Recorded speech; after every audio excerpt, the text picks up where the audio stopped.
But the story is that Wing Chun, the girl that the style is named after, or it depends on how you get a strike, could be Moy. But the story is that Wing Chun witnessed a fight between a snake and a crane. And she watched this fight, and she said, wow, I'm gonna make a fighting style that uses these movements of the snake and the crane. Now, more likely than that, that story sounds great, but more likely, Wing Moy, the one that taught Wing Chun, I think she learned Shaolin Kung Fu. Some people even think Wing Moy was a man, not a woman. But in any case, whoever Wing Moy was, man or woman, I think that Wing Moy learned Shaolin Kung Fu. And we know that in Shaolin they do 5 animals.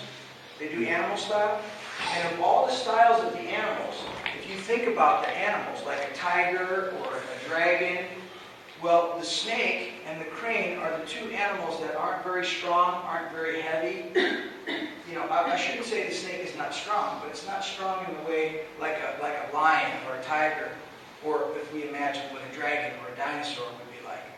So she chose the 2 animal styles of Kung Fu that were less reliant upon size and strength. So she picked from the snake and the crane. And so that's usually where the story ends, and then we train.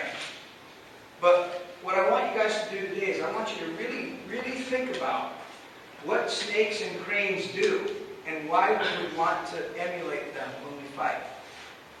Because let's talk about a crane first. What do cranes do? One of the things that cranes are famous for when they fight is they use their wings. And if you've ever picked up a bird that was stuck in your house maybe, and you grab it and the wings will cut your hands? Especially a big bird like an eagle, their wings are sharp like blades. They're like Bacham Dal in a way. The wings can be very sharp. And they also they're strong. They're not little like butterfly wings. They're strong. They have bones in it, and a crane uses its wings when it fights. So when we imagine like a wing structure, well, there's your bong sao, your jam sao, and your chom sao, and your quan sao. You have this same kind of a wing-like structure. So we get that idea from the crane. But they use their beak. They poke with their beak, right? And they do so.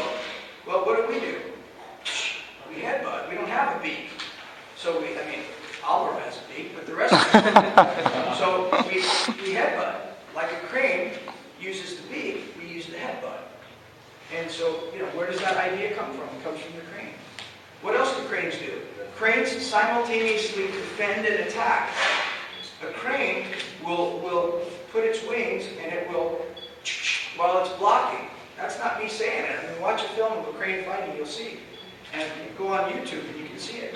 They put their wings up and they go like this and they poke with their mouth. What's that? Simultaneous attack and defense.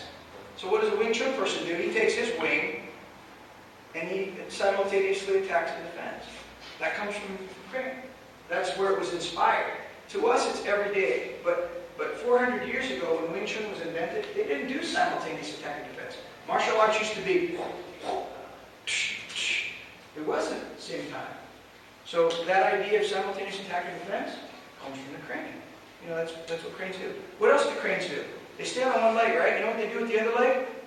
They have this on their foot, right? They go, they grab the opponent with their foot while they stand on one leg. They grab and they hit. They grab and they poke with their beak. Well, what do? We trap. We grab the person by the arm, by the shirt, by the neck, and we hit. Okay, we don't have the long toes to grab with our feet, well, Alvaro does, but the rest of us don't. So we use our hands, and we grab. And yes, we even do grab with our feet sometimes. Because sometimes I'll hook my opponent's leg, right? Well, it's kind of like grabbing with your foot, like a crane would do. So these are all inspired by the crane. And when we do, after this talk, we're going to start with Chi-Sao. And as we do the Chi-Sao techniques, I'm going to point out, this is the crane on one leg, this is the crane's wing, this is the crane's beak, this is how a crane would grab your neck. So I want to try to crane attacks the opponent's eyes. So do we. You know, maybe not with but maybe with the headbutt we could. But sometimes we use the thumb, like this, you know. Sometimes we use Buji to attack the eyes. You know, sometimes we use Fung An, which is a phoenix, which is another kind of bird, isn't it? So we attack the eyes like a crane would do. And Alvaro eats birdseed, like a crane would do. So these are all things that cranes do. Now let's talk about snakes. So the snake is the other animal that we inspired by in Wing Chun. And what do snakes do? Where are snakes? On the ground.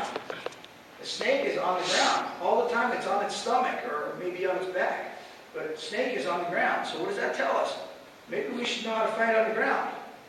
You know, people never discuss that, but if we're really like a snake, we should be on the ground. Not all the time, but know what to do on the ground. So that's the first thing I think of when I think of a snake. What else do snakes do? They shoot. They're fucking fast. And that's what we have to be.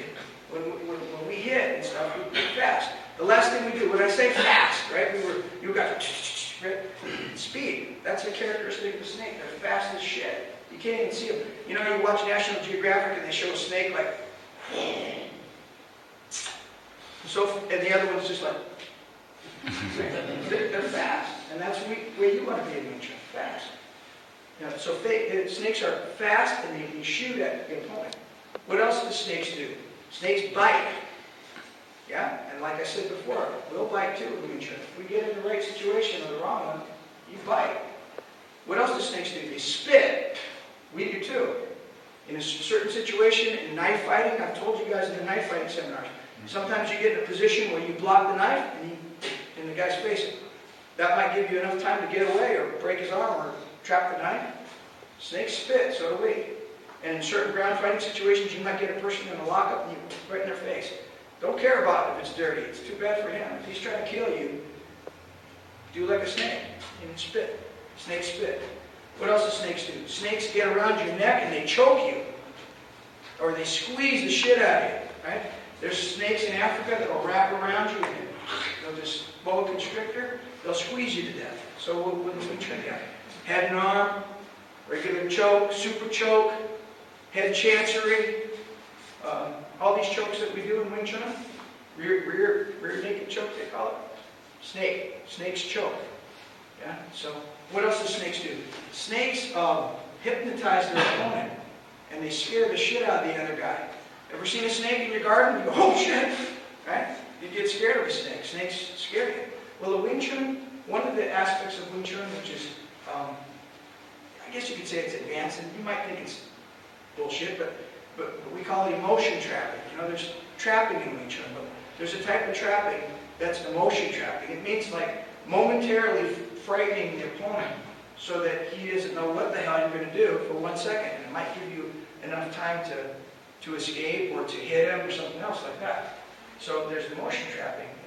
And that's kind of like coming from the idea of a snake. You scare your opponent. Sometimes a person would be scared if your attitude was like, you know, instead of being like, oh, I'm sorry, I don't want to fight. You know?